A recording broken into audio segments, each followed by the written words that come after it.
sono mani contammi la macchina si bambang jula si bambang jula sik si batu mani cambi barco che sono mani contammi la macchina si bambang jula si bambang jula andor kutillo andor kutillo tillo ripontabula maula sobinotto ula di pargiala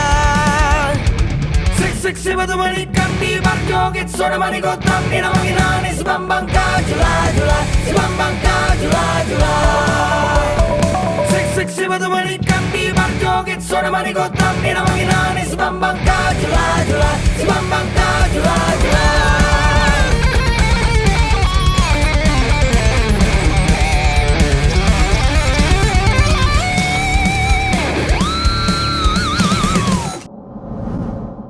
Halo Sobat BKN semuanya, Assalamualaikum warahmatullahi wabarakatuh. Shalom, Om Swastiastu, Namo Buddhaya, Salam Kebajikan, Rahayu. Bulan Juni ini bulannya Bung Karno. Saatnya kita semua semakin menggelorakan semangat kebangsaan Bung Karno. Seperti ungkapannya yang terkenal, warisilah apinya, bukan abunya.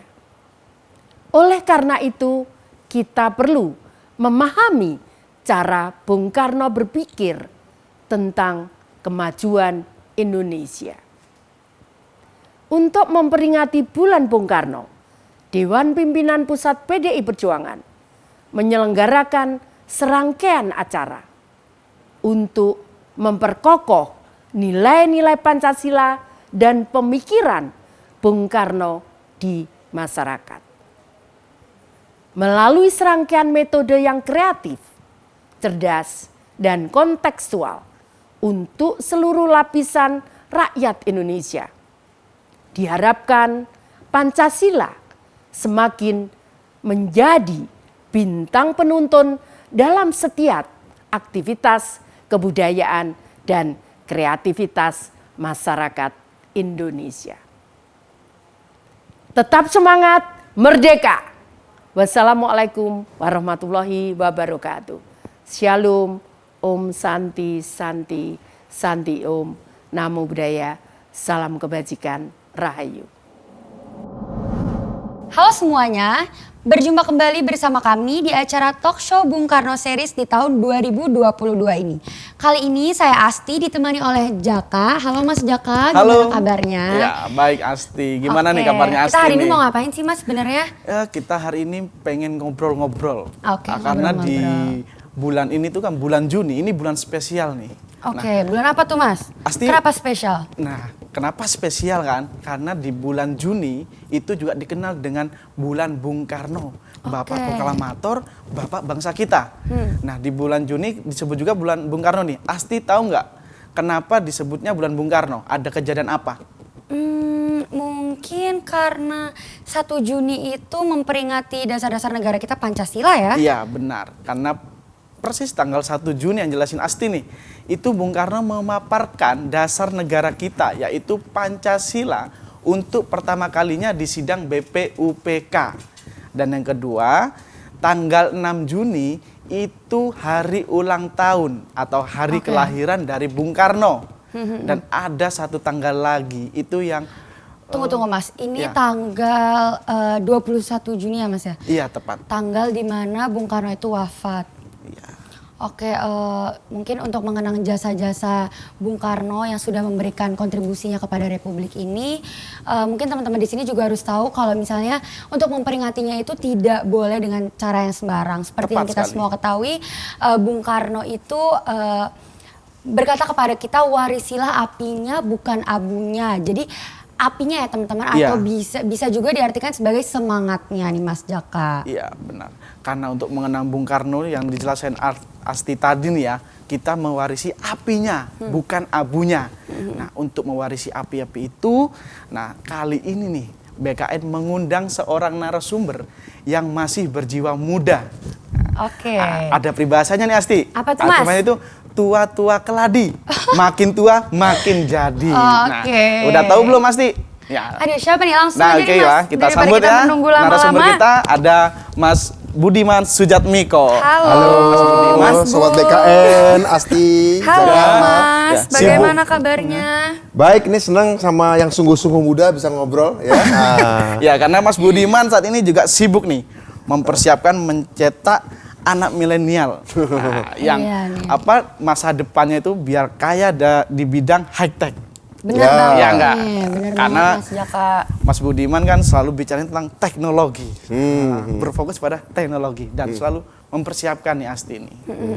Jadi guys, bersama Mas Bud hari ini kita akan membahas tentang blueprint pembangunan semesta berencana. Betul begitu Mas Budi? ya. Yang dapat dikontekstualisasikan dengan tantangan hari ini. Ya, betul. Yaitu revolusi industri 4.0 dalam bidang kelautan, perkebunan, pariwisata dan juga pertambangan. Iya, betul. Oke, gimana nih Mas? Ya. Dan satu lagi ya Asti yang kelewatan, pariwisata. Oh iya betul banget, pariwisata Ya. Indonesia sudah mulai berkembang Iya. pesat ya Mas ya. Iya. Nah, gini Mas Bud, yang dijelasin Asti tadi nih, kita kan memasuki era revolusi 4.0 di bidang kelautan, lalu perkebunan, tambang dan pariwisata. Dan industri, jangan lupa ya. Iya, Ya, dan industri. ya. Jelas, jelas. Oke. Dan gini Mas Bud, dalam membangun Indonesia, ini kan kita tetap tidak bisa nih, tidak menarik satu nafas dengan sejarah kita. Betul. Sebelum kita akhirnya mengkontekstualisasikan saat ini. Nah, di mana nih? Dulu narasi pembangunan di era Bung Karno itu seperti apa? Ya. Dan benarkah Bung Karno itu menginginkan industrialisasi itu di segala sektor, di semua sektor? Betul. Betul. Industrialisasi yang dimaksud Bung Karno itu beda dengan kapitalisasi. Ya. Industrialisasi itu artinya Bung Karno ingin seluruh sumber daya alam kita yang dikelola oleh sumber daya manusia Indonesia itu bukan sekedar berhenti di level asal untuk cukup makan, asal untuk cukup bertahan hidup, ya enggak. Itu adalah tahapan pra industri. Yang dimaksud Bung Karno industri itu artinya produktivitas, pengorganisasian kerja, pengorganisasian aktivitas ekonominya itu menyisakan untuk diekspor, untuk dikonsumsi oleh banyak orang, menghasilkan keuntungan. Dikelola secara profesional, itu masuk industri, ya. Oke. Siapa yang memiliki? Belum tentu itu miliknya segelintir orang. Iya. Ya, karena industrialisasi yang dimaksud oleh Bung Karno kan maknanya jelas. Kalau beliau sebutkan sebagai landasan bagi sosialisme Indonesia. Ya, kepemilikan oleh rakyat. Iya. Kepemilikan oleh rakyat, dikuasai oleh negara untuk sebesar-besarnya kemampuan rakyat, bukan oleh segelintir orang. Ya. Karena ada jenis industrialisasi yang lain yang hanya untuk segelintir orang atau hanya bisa dikuasai segelintir orang. Itu Bung Karno nggak mau. Maunya Menolak. adalah menolak, bahkan anti. Iya. Karena itu kalau kata Bung Karno hanya akan menghasilkan penghisapan manusia atas manusia, ya, atau bangsa atas bangsa. Dan seringkali Indonesia sebagai negara berkembang hanya sekedar menjadi kuli bagi bangsa-bangsa. Itu Bung Karno nggak mau. Iya. Industrialisasi yes, tapi eksploitasi no. Ya, jadi industrialisasi itu ya, tapi penghisapan tidak. Ya, itu yang ditolak Bung Karno, sehingga industrialisasi itu adalah ada profesionalisme, ada manajemen yang profesional, ada efisiensi, ada efektivitas, ada sistem meritokrasi, ya dihitung segala sesuatu yang berdasarkan prestasi, kinerja.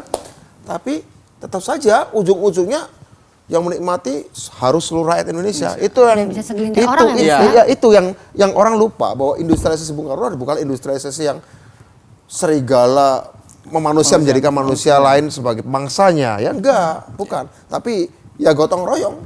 Kalau bahasa sekarang sebenarnya ada loh anak muda generasimu. Apa tuh, Mas? Industrialisasi yang berbasis kolaborasi. Kolaborasi. Kolaps ya, kolaps, kolaboratif.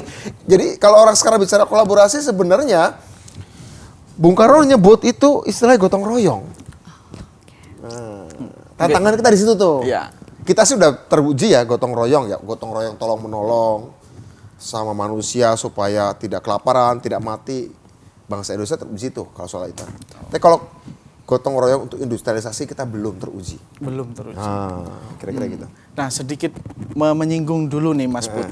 Terkait yang tadi Bung Karno itu menginginkan semua industrialisasi itu dan juga dimiliki oleh rakyat juga. Ya, betul. Saya sedikit ingat nih terkait konsepnya Bung Karno salah yang dikenal itu demokrasi ekonomi. Ya, betul. Ya kan? Di mana Bung Karno itu mengatakan demokrasi ekonomi itu masyarakat itu bergerak semuanya, bukan hanya pemerintah tapi kolaboratif ya Betul, itu. bukan cuma swasta. Bukan cuma swasta. Tidak mematikan swasta, tidak. Iya. Tidak, tapi masyarakat juga diikutsertakan. Diikutsertakan. Betul.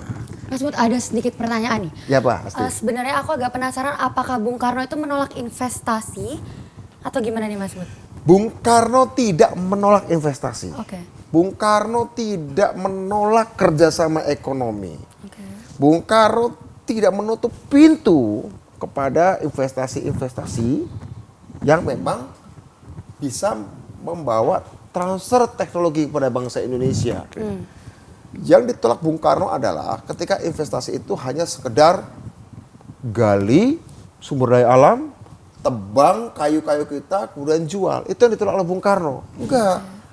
Gali boleh, tapi diproses dulu dong jadi material industri. Di dalam jadi negeri. pabrik di dalam negeri yang bahkan dikelola oleh bangsa Indonesia. Bangsa Indonesia. Kerjasama dengan asing boleh, tapi tetap tuan rumahnya orang Indonesia. Ya. Dan pakar-pakarnya harus orang Indonesia. Karena itulah kalau Asti sama Jaka ingat dan buka lagi lembaran sejarah, Bung Karno itu akhir tahun 50-an dan awal 60-an mengirim ribuan anak muda seusiamu Iya. ke luar negeri Wah. untuk belajar pertanian, Iya. belajar teknologi dirgantara, ya ruang angkasa, belajar teknologi nuklir, belajar manufacture, belajar rekayasa mesin segala macam.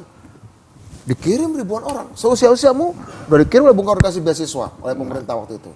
Mempersiapkan generasi selanjutnya. Iya, karena Bung Karno Rencana bilang itu.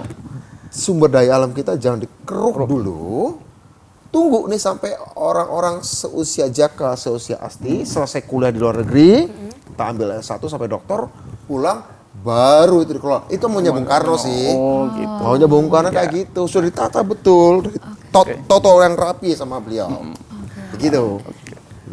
Lalu menyambung nih Mas Bud. Ya, Lalu ya. seperti apa sih yang direncanakan tadi oleh Bung Karno nih? Itu seperti apa? Industri pertaniannya itu seperti apa? Industri pertanian. Iya. Bung Karno tidak anti teknologi. Bung Karno seorang teknolog, kita tahu beliau adalah Iya. insinyur ya, lulusan THS ya, atau sekarang dikenal sebagai ITB ITB. ya. Bung Karno ingin ada intervensi teknologi. Tapi teknologi yang selain meningkatkan produktivitas itu tidak merusak alam. Ya, tidak merusak alam dan tidak mengeksploitasi atau tidak menghisap rakyat Indonesia. Rakyat marhaen kira-kira begitu. Sehingga Bung Karno waktu itu mengusulkan ada satu undang-undang yang progresif sekali namanya Undang-Undang Pokok Agraria.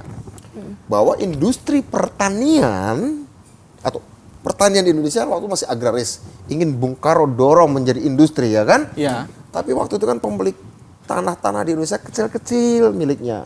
Sehingga Bung Karno ingin, yuk semuanya industrialisasi, petaninya pun harus menjadi industrialis, bukan cuma macul. Karena untuk industrialis maka dikelola secara modern pertaniannya. Untuk itu ada dua syarat. Satu, petani harus punya akses pada tanah dong. Betul. Ada program reforma Iya. agraria. Dibantu modalnya dong, ya. Dibantu teknologinya, manajemennya. Nanti kemudian pakar-pakarnya yaitu anak-anak muda dikirim tadi setelah pulang bantu. Iya. Itu pertanian. Jadi Bung Karno ingin industri yang pertanian maju, tetapi adil pemilikannya, gitu loh. Jadi Ini sudah orang serupa sekarang. difasilitasi juga ya? Kenapa tuh? Sudah difasilitasi juga ya? Ya, ya, Undang-Undang Pokok Agraria mengatakan begitu.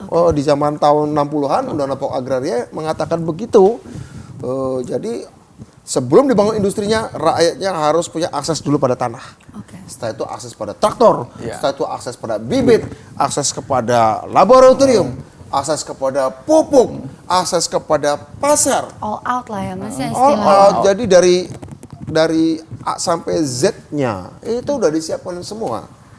Itu yang di rencana Bung Karno loh pertanian. Jadi pertanian tapi tidak agraris, pertanian tapi industri. Industri. Gitu. Semuanya ditarik ke bidang industri ya Mas? Semuanya ya pariwisata juga ya. Tentu saja. Mungkin tadi Mas Jaka udah bahas tentang pertanian Mas. Kalau misalnya dari segi perikanan gimana Mas? Ini perikanan menarik. Tahun 57 Perdana Menteri Juanda pada waktu itu sudah berhasil mendeklarasikan namanya Deklarasi Juanda. Apa itu Deklarasi Juanda? Yaitu wilayah laut antar pulau di Indonesia harus milik Indonesia. Tadinya misalnya laut antar Sumatera dan Kalimantan itu laut internasional tuh. Ya. Jawa dan Kalimantan laut internasional tuh. Kalimantan dan Sulawesi laut internasional. Nah, dengan deklarasi Juanda enggak. Bulatan itu punya Indonesia. Artinya apa? Ikan-ikan kita yang ada di Selat Karimata ya, ada di Laut Jawa, antar pulau itu di Laut Banda itu miliknya bangsa Indonesia, ya. Sekali lagi Bung Karno juga intervensi pada teknologi. Ya, makanya juga ahli-ahli perikanan juga dikirim oleh Bung Karno untuk belajar perikanan segala macam. Jadi pertaniannya sudah, perikanannya juga sudah ditata. Belum nanti kita bicara soal, karena kita tahu ya Asti ya sama Jaka ya, Indonesia ini, kita ini, saya, kamu nih, kita semua ini Ya. hidup di alam yang kekayaan hayatinya, keanekaragaman hayatinya, darat maupun lautnya itu terkaya nomor 1 di dunia. Jenis karang, jenis ikan, jenis pohon, jenis kupu-kupu, jenis jangkrik, jenis ular, jenis kucing, jenis apapun paling kaya. Burung juga paling kaya, ikannya banyak. Luar biasa ini. Kita terkaya nomor 1 di dunia loh. Darat dan laut kalau digabung. Kalau darat saja kita nomor 3. Tapi kalau digabung dengan laut kita nomor 1 di dunia. Biodiversity kita. Luar biasa itu. Sampai muncul lagu Kolam Susu. Nah, ya kan? Ada itu lagu, meskipun lagu itu kalau nggak kita hati-hati bisa terlena. Terlena. Wah, saking enaknya, udah nggak usah mikir lah. Batu jadi. Ya, batu jadi lama atau jerama kalau kita nggak usah mikir, kita nggak boleh kayak gitu. Iya. Jangan. Oke, jangan. Jangan dimanjakan. Oke. Nah, pertanian sudah, perikanan sudah. Tadi disinggung sedikit terkait pertambangan yang diingini oleh Bung Karno sendiri. Tadi sudah saya singgung ya, Asti sama Jaka ya. Bung Karno pernah mengatakan kalimatnya tadi tuh. Saya lupa kalimat persis tapi intinya kayak gini. Jangan gali dulu tambang-tambang kita sebelum bangsa Indonesia, generasi mudanya terutama siap mengelolanya. Ya karena tadi Bung Karno kasih beasiswa ribuan anak muda seusiamu. Belajar teknologi pertambangan, kemudian pulang dikelola. Boleh kerjasama dengan pihak asing, boleh. Bung Karno nggak anti kok. Tapi harus make sure Mas, Yang supaya Bung Karno nggak anti adalah modal dieksploitasi. asing dipakai untuk menekan orang Indonesia, menekan kedaulatan kita. Itu yang nggak suka gitu. Nah, sedikit nih Mas. Kan Bung Karno ngirim nih. Udah balik belum? Saya nggak bisa balik. Ya, saya nggak bisa balik karena mayoritas dari mereka tidak mau mengakui Orde Baru. Ya kan, mereka kan dikirim oleh Bung Karno. Iya. Aku tetap setia pada Bung Karno. Ketika disuruh tanda tangan mengecam Bung Karno, setelah Bung Karno jatuh, ya nggak mau dong. Akhirnya itulah. Jadi kita pernah pada satu masa, dan sampai sekarang dampaknya terasa ya. Kita kehilangan satu generasi anak muda yang cerdas. Yang sudah menguasai banyak. Saya pernah ketemu dengan mereka. Ada yang jadi ahli nuklir. Ada yang jadi ahli ruang angkasa, ada ahli metalurgi, ya rekayasa metal, logam gitu ya. Untuk industri baja penting sekali. Itu nggak bisa pulang. Karena mereka tidak mau disuruh mengutuk Bung Karno, ya. Iya. Ya, hari kemudian dicabutin kan paspor mereka. Itu kita belum pernah secara sungguh-sungguh merenungi ini. Kehilangan luar biasa yang dialami bangsa Indonesia. Sehingga kita tertunda untuk menjadi negara industri yang maju dan berdaulat. Ya sampai sekarang ya kita jadi bangsa yang cuma bisa beli. Beli terus. Itu masalahnya. Menarik. Jadi udah Bung Karno. Jadi itu penting ya. Iya. Rencana Bung Karno itu terputus tengah jalan. Tengah Makanya jalan. sekarang bilang oleh Pak Jokowi jangan sampai terputus di tengah jalan. 2024 jangan sampai terputus tuh. Kita lanjutkan. Ya gitu kira-kira. Oke. Mungkin aku mau menarik pembahasan Ya, sedikit ke gimana, belakang Asti? nih Mas. Ya. Tentang pengembangan benih-benih lokal, pertanian, rekayasa genetika. Yes.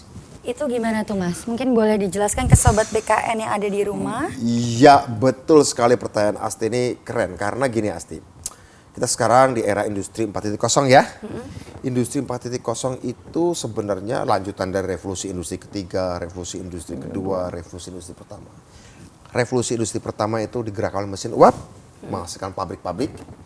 Revolusi industri kedua digerakkan oleh listrik, ya menghasilkan pabrik, pertambangan, dan pengorganisasian ekonomi yang lebih adil. Revolusi industri ketiga digerakkan oleh komputer. Sekarang kita revolusi industri keempat. Revolusi industri keempat itu digerakkan oleh rekayasa genetik yang kamu sudah sebut tadi. Rekayasa genetik gabung dengan rekayasa digital. Atau rekayasa informasi digabung jadi satu tuh ya. Kalau tadinya yang ketiga itu cuma digital oleh komputer, kalau keempat gabungan antara rekayasa digital dengan rekayasa genetik. Ya. Jadi inilah yang menggerakkan. Jadi kalau pertanyaan apa penting? Ya penting karena ini sudah masanya. Sudah masanya, ya. Sudah masanya. Sekarang ini teknologi rekayasa genetik sangat luar biasa ya. Orang sekarang di Israel, di Singapura tuh ada tuh perusahaan. Kita bisa makan daging asli, tapi bukan disembelih dari sapi. Tapi dagingnya ditumbuhkan di laboratorium. Misalnya sapi nih ada Asti punya sapi, kau punya kambing, pengen makan daging sapi, kambing, pengen makan sapi, nggak perlu nyembelih kambingnya, cukup diambil stem cell-nya, direkayasa di laboratorium, menghasilkan daging tumbuh. Jadi daging tumbuh tuh kayak kita nanam benih di pot kecil ini kemudian jadi bunga. Nah, kira-kira stem cell-nya ditaruh di laboratorium tumbuh jadi daging. Iya. Nanti kalau butuh lagi ambil lagi. Ini luar biasa. Ini sangat luar biasa. Tentu kalau kita kembangkan akan berdampak pada industri peternakan. Tapi kita harus pikirkan gimana caranya. Karena dengan demikian ini bisa mensuplai kebutuhan daging bagi rakyat. Banyak ya kan? Betul. Ini bagus sekali. Gitu. Tapi tentu ada dampak sosialnya. Perlu kita pikirkan dampak sosialnya. Sistem ekonomi apa yang harus kita bangun untuk mengakomodasi istilahnya apa namanya rekayasa genetik stem cell itu apa namanya daging yang tumbuh dari laboratorium. Jadi itu masih PR kita ya Mas ya?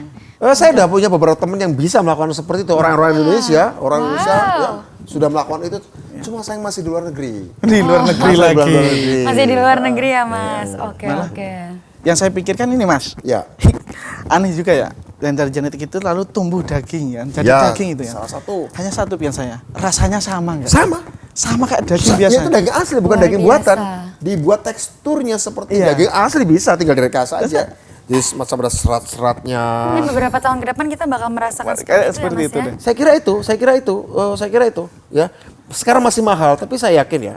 Biasanya seiring waktu sebuah produk teknologi yang mahal akan menjadi murah. Ada banyak rekayasa yang lain kalau saya ceritakan bisa mengejutkan. Oke. Tapi nggak perlu saya ceritakan nanti kaget soalnya. Oke, benar Mas. Percaya nggak ada di Australia itu untuk bikin anak manusia nggak usah pakai hubungan seksual lagi. Diambil stem cell laki-laki ada bisa walaupun belum tumbuh. Tapi belum tentu semua harus dikerjakan. Semua jangan semua diimplementasikan. Ada batasan-batasan etis yang nggak boleh kita lewati. Ya. Sains sih bebas, tapi kalau jadi teknologi harus ada batasan etis. Nggak boleh semuanya. Nggak boleh. Oke. Mungkin kali ini kita akan ada jeda musik dulu nih Mas. Boleh. Musik Apa nih musiknya nih? heavy metal dari ini lagu daerah Mas, tapi dibuat metal, di pack metal itu benar-benar kolaborasi anak-anak Jogja. Jadi asli Indonesia. Check this out.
pati di heureuyang cincang keling manuk cingkreng cineuteuh tos ka kolong bapa satar buleudang.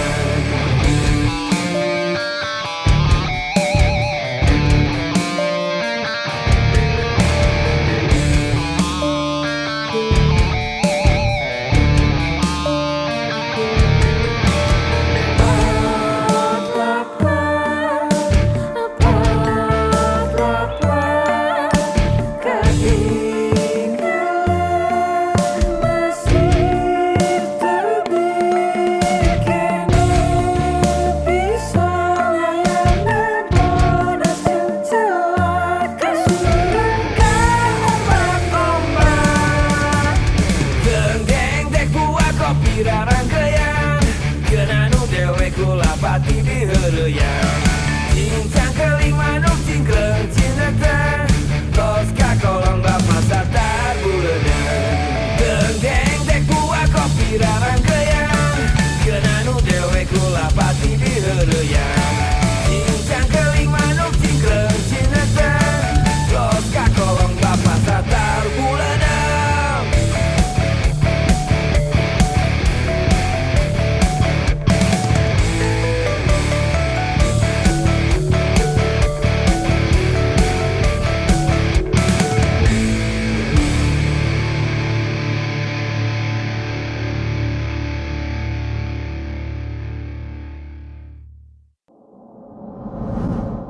Oke, sahabat BKN. Nah, gimana nih? Kita kan tadi dengar musik. Musiknya keren banget nggak? Keren banget.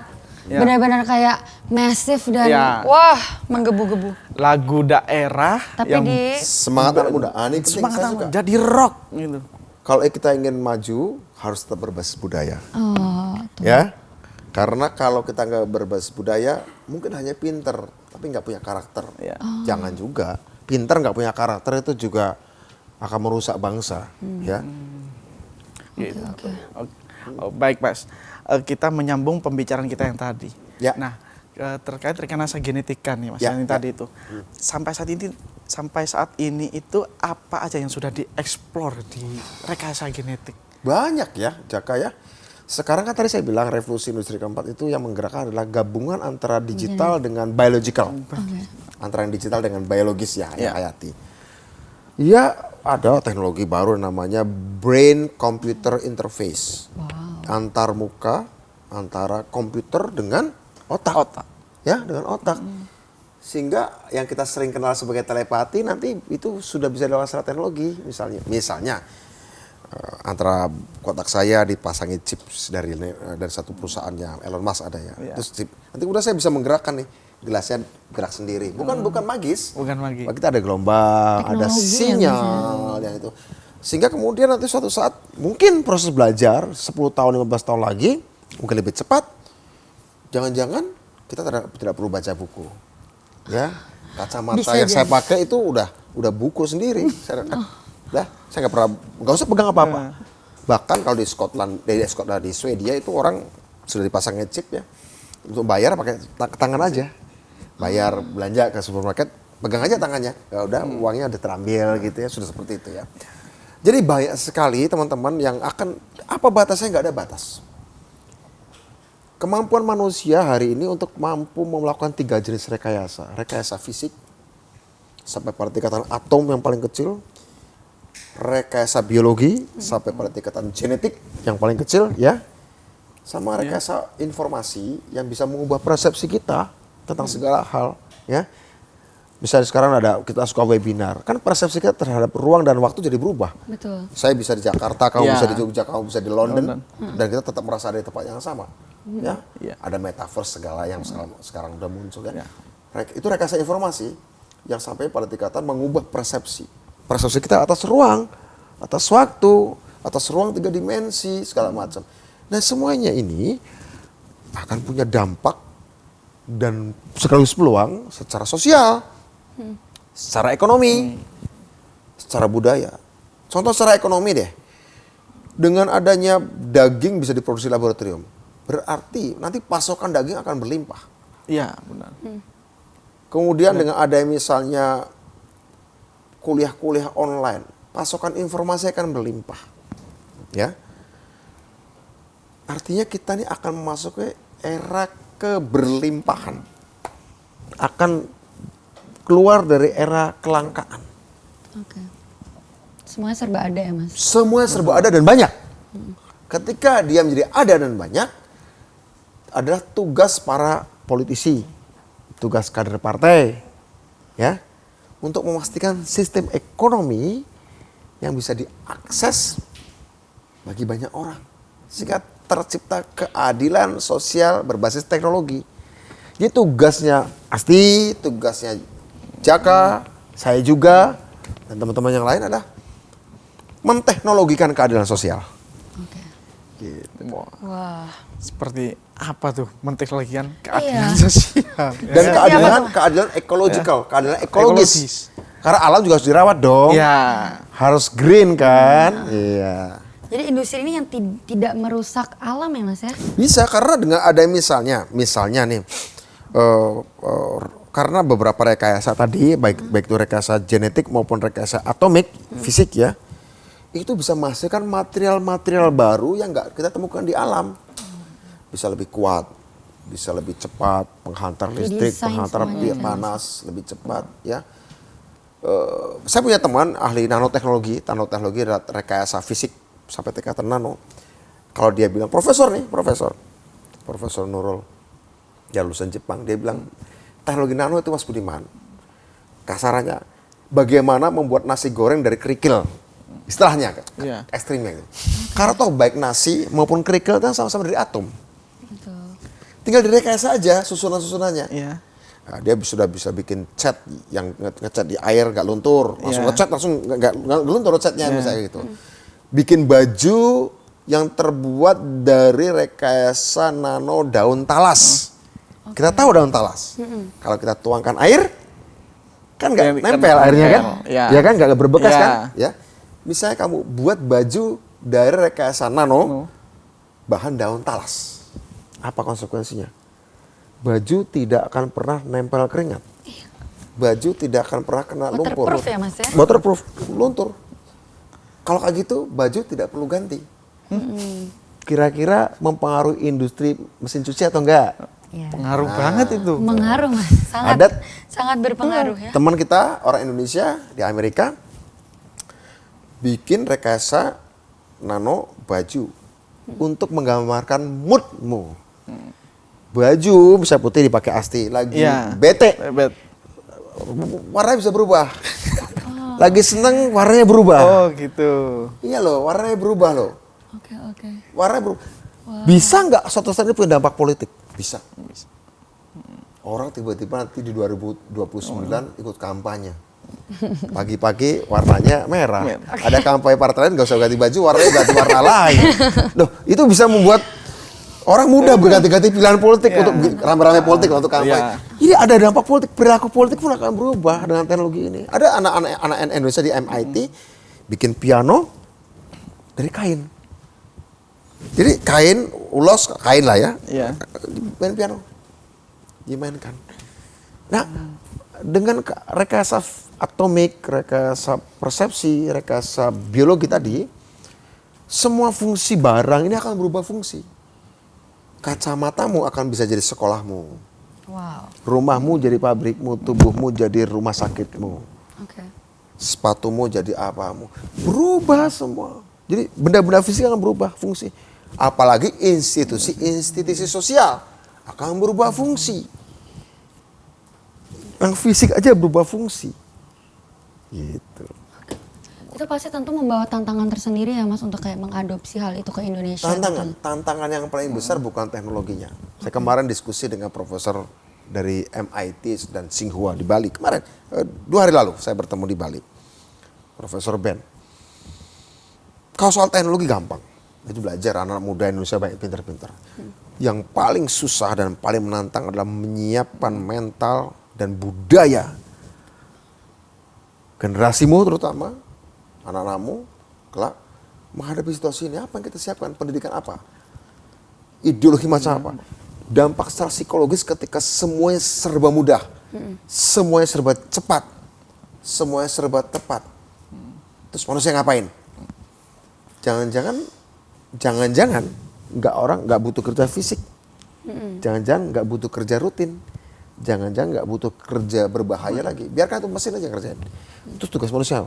Kalau menurut saya, ketika itu era itu tiba, dan itu nggak lama lagi, tugas manusia berfilsafat. Tugas manusia bersastra.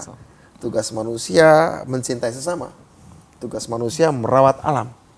Karena jadi punya waktu luang kan? Betul. Nggak perlu macul, nggak bikin rumah bisa 24 jam, 1000 rumah 24 jam dengan 3D printer. Iya. Manusia punya waktu luang, ya pakai itu untuk saling mencintai lah. Pakai itu untuk saling mengasihi. Jadi ini kita harus siapkan manusia yang penuh rasa cinta nih, generasi yang penuh rasa cinta. Gitu. Berarti kalau tadi udah dieksplor dan juga konsekuensinya tadi sedikit udah dijelasin oleh Mas Bud nih. Tapi dalam rekayasa itu tetap ada yang namanya etikanya tuh Mas. Oh, iya. Ada batas-batasannya. Itu seperti apa Mas? Etika tertinggi adalah cinta. Etika? Tertinggi adalah cinta, punya rasa cinta, kasih, mengasihi, cinta, mencintai. Ya. Karena dulu orang saling membenci karena alat-alat instrumen-instrumen teknologinya terbatas. Sehingga rebutan. Saya rebutan tanah, saya rebutan rumah, saya rebutan warisan. Karena asumsinya yang kita rebutin itu terbatas kan. Tanah 1 hektar saya rebutan, tanah 2 hektar saya rebutan. Tapi hari ini ketika sumber daya berlimpah, ngapain rebutan? Tugas manusia berbagi dong. Tugas manusia adalah, jadi biarkan mesin menumbuhkan dan manusia yang membaginya. Biarkan mesin yang mengalihkan, tugas manusia adalah membagi. Jadi sekarang ilmu ekonomi adalah harusnya ilmu banyak ilmu membagi. Ilmu mengalihnya nanti ilmu komputer aja. Komputer ilmu mengalih, manusia ilmu yang belajar ilmu sosial. Jadi ilmu alam, orang belajar ilmu alam adalah belajar bagaimana mengalih. Tapi orang yang belajar ilmu sosial adalah bagaimana membagi. Itu aja. Ilmu alam urusan mengalih, ilmu sosial adalah urusan berbagi. Jadi kurikulum kita juga harus berubah, gitu loh. Ya, gitu. Berbagi dengan sesama manusia, berbagi dengan binatang, berbagi dengan pohon beringin, berbagi dengan pohon bambu, berbagi dengan sungai, ya kan? Agar sungai tetap bersih, gitu kan? Berbagi kepada semuanya. Berbagi semuanya, berbagi Karena semuanya. sebenarnya sudah melimpah ya Mas. Ya. Harusnya begitu, asal cara kita berpikir benar ya. Betul. Tapi kalau ada orang ingin menang sendiri, Harus kelompoknya senang di-underline ya, benar Mas, ya, sendiri, ya itu udah susah itu. Oke.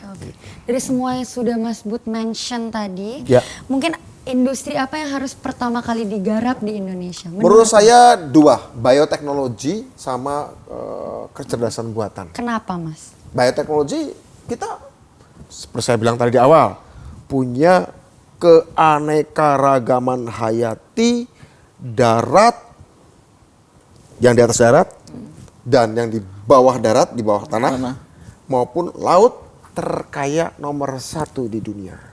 Oke. Jadi rekayasa biologi dan rekayasa fisik ya. Rekayasa biologi atas pohon, atas binatang, atas ikan, atas karang. Rekayasa fisik atas nikel, rekayasa fisik atas rare earth, rekayasa fisik atas zircon, atas uranium. Ya. Satu. Kemudian kecerdasan buatan itu perlu. Kita adalah bangsa dengan keanekaragaman sosiokultural nomor 2 terkaya di dunia. Nomor 1 Papua New Guinea. Meskipun negara kecil tapi jumlah sukunya banyak. Karena setiap gang barangkali udah beda suku di sana ya. Setiap lembah udah beda suku jangan-jangan ya. Kita berkaya di dunia. Ya. Kenapa saya katakan itu? Karena begini. Beberapa tahun yang lalu saya makan malam dengan suami istri. Suaminya orang Indonesia, istrinya orang Taiwan. Istrinya ahli linguistik, suaminya ahli kecerdasan buatan. Mereka sedang meriset satu bahasa suku Dayak. Saya bayangkan kalau mereka berhasil memetakan suku Dayak, bahasanya, kalimatnya, kosakatanya orang Dayak, mereka bisa memetakan emosinya. Mereka bisa memetakan logikanya suku Dayak itu.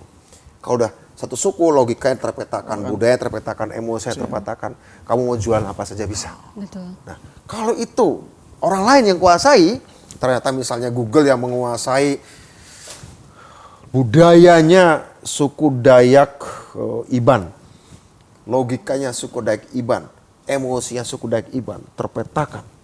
Misalnya Google yang punya. Ya sayang dong, harusnya orang Indonesia dong yang kuasai. Betul. Ya dong. Nah, kecerdasan buatan itu penting. Penting sekali agar nanti kita bisa mengetahui potensi-potensi ekonomi, potensi-potensi budaya macam apa, ya, dan kapasitas ideologis dan keadaan psikologis bangsa Indonesia. Untuk apa tujuannya? Untuk kebahagiaan, untuk happiness, untuk berbagi cinta, berbagi kasih, agar Indonesia tentram dan bisa menjaga keanekaragaman sosial tadi itu. Oke. Selama dimanfaatkan dengan baik, karena kayak yang dijelaskan Mas Budiman tadi kan, Ya. kita udah tahu nih suku Dayak ini karakternya seperti ini, sehingga kita tahu untuk berkomunikasi dengan dia seperti ini. Iya. Oh. Nah, lalu Mas terkait yang tadi yang dari Asti kan, ya yang harus digarap pertama kali bioteknologi. Teknologi Nah, kedua kecerdasan buatan. kecerdasan buatan. Nah, setelah itu apa industri lanjutannya, Mas? Industri Dan lanjutannya rekayasa nanoteknologi. Nanoteknologi adalah Paling kecil. atom sampai tingkat kecil yang dari atom itu kemudian bisa direkayasa sehingga bisa membuat apa saja. Jepang sedang mempersiapkan bikin lift ke ruang angkasa. Lift ke ruang angkasa. Bukan pakai pesawat tapi liftnya tuh kan pakai kalau ada kabelnya kan. Ya, Kalau kita kamu naik ya. ke atas, ada kabel di sini naik ke atas. Nanti kabelnya tuh sangat tipis. Setipis- Sehingga nggak kelihatan. Setipis helai rambut. Hah? Iya. Lebih tipis lagi. Lebih tipis nggak lagi. kelihatan. Oke. Tapi dia tuh bisa menjadi kabel. Saking kuatnya. Jepang sedang menyiapkan itu. Ke ruang angkasa pakai lift. Macam-macam. Rekayasa nano itu rekayasa penciptaan lah sebenarnya untuk bisa buat apa saja. Apalagi? Sama satu lagi mungkin rekayasa untuk semikonduktor. Semikonduktor. Untuk menguasai chip, memproduksi chip ya segala macam. Itu penting, bikin handphone, bikin Iya. apa-apa ya, itu penting. Sedikit nih Mas, yang bahas chip tadi nih. Ini hanya pemikiran konyol aja nih ya. Tadi kan misalkan di otak kita dipasang chip. Ya kan? Kita bisa nggak Mas? Chipnya orang kita pasang ke kita. Sehingga pikiran dia itu masuk ke kita Mas. Bakalan ada nggak tuh? Janjane kalau bahasa Jawanya itu. Ayo. Ada yang sudah berpikir ke arah sana sih. Cuma apakah itu harus jadi massal, diproduksi menjadi komersial, itu keputusan etis. Etis. Sekarang ini tugas para politisi, tugas manusia politik, tugas pejabat negara, tugas anggota DPR, tugas presiden, tugas menteri, tugas gubernur, tugas bupati, wali kota, sampai kepala desa, sampai DPRD adalah menetapkan batasan etik. Ya. Batas apa yang boleh dari sains silakan mau apapun.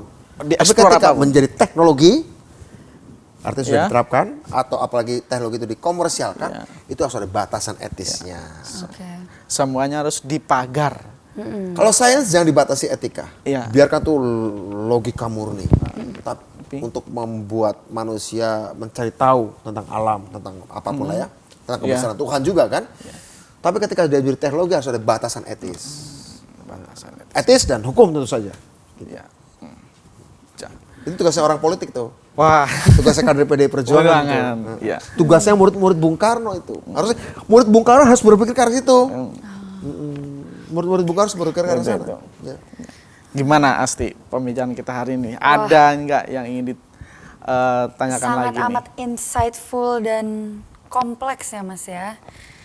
Karena banyak banget yang mungkin baru aku pernah dengar atau mungkin apalagi sobat BKN yang ada di rumah. Dan orang Indonesia, saya banyak kenal orang Indonesia sudah bisa menciptakan yang saya ceritakan. Saya ceritakan tadi itu adalah kebanyakan sudah dibuat oleh orang Indonesia. Sayangnya nggak pada bisa balik Oke. karena bingung. Di sini mau kerja Oke. apa? Karena belum tahu ya Iya. gimana harus Ada apa. kerja di perusahaan-perusahaan luar negeri deh. Kerja untuk perusahaan di Amerika, di Inggris, di Cina, di mana-mana. Kalau Indonesia nggak dapat, sayang ya. Kan tadi Mas Budiman nih, sebagai kita juga murid Bung Karno nih Mas, ya kan? Iya, iya. Nah, lalu terkait sains teknologi itu, kalau kita tarik ke Bung Karnonya itu di mana sih Mas sains teknologinya dari Bung Karno kita? Gini, untuk andai Bung Karno hidup hari ini, Iya, secara teknologi bisa. secara teknologi. Oke. Ada teknologinya bisa menghadirkan Bung Karno dan kita bisa tanya pada Bung Karno. Bisa tanya pada Bung Karno, Bung, menurut Bung, kira-kira rekayasa genetik menumbuhkan daging di laboratorium itu menurut Bung gimana? Bisa saja kita diskusi dengan Bung Karno. Tapi Bung Karno digital ya.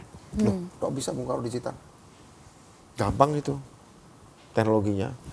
Kumpulin aja seluruh pidato Bung Karno, kumpulin seluruh tulisan Bung Karno, kemudian dimasukkan ke AI, artificial intelligence, ada namanya natural language processing, pemrosesan bahasa alami, kemudian ketangkap logikanya Bung Karno, kotak logika Bung Karno, masukkan mesin, kemudian kasih data tentang data-data yang sekarang, kemudian berdialog deh. Saya punya buku, yang nulis itu 2, 1 orang, 1 mesin. Satu orang Satu mesin. Buku itu yang nulis adalah mesin, 1 lagi orang. Ya. Artinya mesin itu tinggal dikasih, dalam tanda kutip, dikasih perspektif, dikasih karakter, dikasih ideologi. Mesin teknologi itu dikasih ideologi. Gitu. Mesin Dikasih berideologi itu. Iya, teknologi itu harus berideologi. Makanya udah bener Bu Mega menjadi ketua Dewan Pengarah BRIN itu bener. Ya. Ideologi harus memimpin teknologi. Karena dari ideologi itu kita tetapkan etika kita. Kita bisa. Apa andai Bung Karno bisa hidup hari ini dan suatu saat barangkali 5 tahun 10 tahun lagi kita bisa diskusi dengan Bung Karno versi digital gitu kira-kira. Maka saya yakin Bung Karno akan melakukan apa yang sekarang dilakukan oleh China, melakukan sekarang apa yang dilakukan oleh Korea Selatan, melakukan apa yang sekarang negara-negara yang lain melakukannya. Karena Bung Karno pasti tidak ingin Indonesia ketinggalan. Ya. Oke, semisal Bung Karno seperti yang tadi Mas Bud ngomong, ada pada saat ini, akankah beliau melakukan itu semua, Mas? Saya yakin. Saya yakin, saya pertaruhkan jaket saya. Saya pertaruhkan kartu anggota partai saya. Kalau Bung Karno nggak melakukan itu, saya kembalikan kartu PDI saya, kartu PDI Perjuangan saya. Saya keluar deh. Wah. Wah. Wah, jadi banyak sekali nih Asti ya. Pembicaraan ini itu membahas. Dan itu orang Indonesia sudah bisa lakukannya. Saya tahu betul. Saya sudah ketemu anak muda Indonesia yang sudah melakukan itu semua.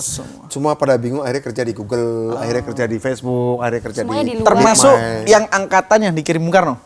Oh, kalau itu ilmunya lain. Ilmunya lain. Ilmu itu kalau itu ilmu zaman teknologi nuklir yang paling maju pada masa itu nuklir. Sekarang ya anak muda yang baru-baru aja. Ya, anak baru-baru aja. Kalau yang tua-tua itu ilmunya udah ilmu yang canggih pada masanya. Oke, mantap sekali ya Mas bahasan kita pada hari ini. Bahwa sebenarnya tuh ada api sejarah yang masih ada seperti tadi Mas Bud bilang, bertemu langsung dengan orang-orang yang mungkin ada di luar negeri dan mengetahui betul bagaimana teknologi itu berkembang, namun masih ada keterbatasan di mana mereka tidak bisa kembali ke sini lagi. Yang kirim Bung Karno karena alasan politis nggak bisa balik, zaman Orde Baru nggak bisa balik. Yang sekarang ini kebanyakan karena mereka takut kalau pulang ke Indonesia jangan mereka nanti cuma jadi tukang ketik. Nanti nongkrong nganggur-nganggur. Nah, saya kira adanya BRIN itu penting ya untuk menampung, mengakomodasi, menciptakan ekosistem yang subur supaya mereka bisa berkreasi. Oke, yang terpenting juga ya Mas ya, yang apinya sejarah ini, dan kita telah mengetahui tindakan-tindakan yang harus kita lakukan ke depannya setelah kita sadar bahwa semua fakta-fakta yang sekarang itu kamu, sedang berjalan. tugas kamu. Iya, itu saya harus aja. Iya, harus di underline ya bagaimana kita perilaku kita di masa yang akan datang setelah mengetahui semua ini. Dan itu mungkin sobat BKN di rumah harus underline, benar-benar harus dijadikan sebuah fokus utama ya ke depannya, utamanya di bidang industrialisasi. Iya. Nah, dan industrialisasinya itu yang tidak menindas siapapun. Betul. Mau alam, mau manusia Ya, gitu kan. ya, betul. Dan ini itu tentu saja masukan yang sangat penting untuk kita semua, terutama yang menggeluti dunia industri, baik industri pertanian, pertambangan, kelautan, hingga pariwisata. Benar banget Mas Jaka. Sobat BKN sekalian, sayang sekali nih kita kali ini telah sampai di penghujung segmen. Padahal pembicaraannya sangat seru banget. Iya, seru dan baru ya Mas. Masa depan banget itu loh. Tapi ya Masa depan jangan nggak lama loh, kan 5 tahun. 5 tahun lagi tuh. Nah, tapi sih sayang banget ya. Moga aja ada selanjutnya kita bisa ngobrol lebih dalam lagi gitu ya. Boleh. Jadi gitu teman-teman Sobat BKN ya, jangan kecewa, kita masih ada segudang pembahasan menarik untuk bulan Bung Karno ini. Oke, kita juga masih punya banyak banget info-info menarik terkait dengan lomba-lomba TikTok, terkait dengan Bung Karno wannabe, boleh dalam bentuk impersonate, berkelompok maupun individu, pidato, niru suara Bung Karno, dan juga react pidato Bung Karno nih teman-teman Sobat BKN semua. Oh berarti bebas banget tuh ya Asti ya? Iya, bebas Karena TikTok berkreasi. lagi rame ya. TikTok tuh sangat ramai ya sekarang Mas Jaka. Dan ada satu lagi nih Asti ya, acaranya yaitu FGD Hybrid. Khusus membahas tentang betapa visionernya pemikiran seorang Bung Karno. Dan juga merumuskan langkah kita agar bisa mengkontekstualisasikannya hari ini. Nah, kedua agenda di atas itu akan dijelaskan secara terperinci di akun media sosial BKN PDI Perjuangan. Makanya pantengin terus, stay tune terus, follow dan jangan lupa subscribe BKN PDI Perjuangan. Karena nantinya info-infonya juga ada di sana semua ya guys. Dan hadiahnya puluhan juta rupiah. Jadi pasti oke, catat dan jangan lupa join ya Besti. Oke, itulah program di bulan Bung Karno. Dan saya Jaka dan Saya Asti. dengan narasumbernya masih muda, Mas Budiman Sujatmiko. Mudah-mudahan. Ya, Nanti kita dengan teknologi kita bisa lebih mudah lagi. mudah lagi. Ya, dengan ini kami undur diri. Terima kasih semuanya. Sampai jumpa. Merdeka! Oke, terima kasih banyak. Oke, makasih.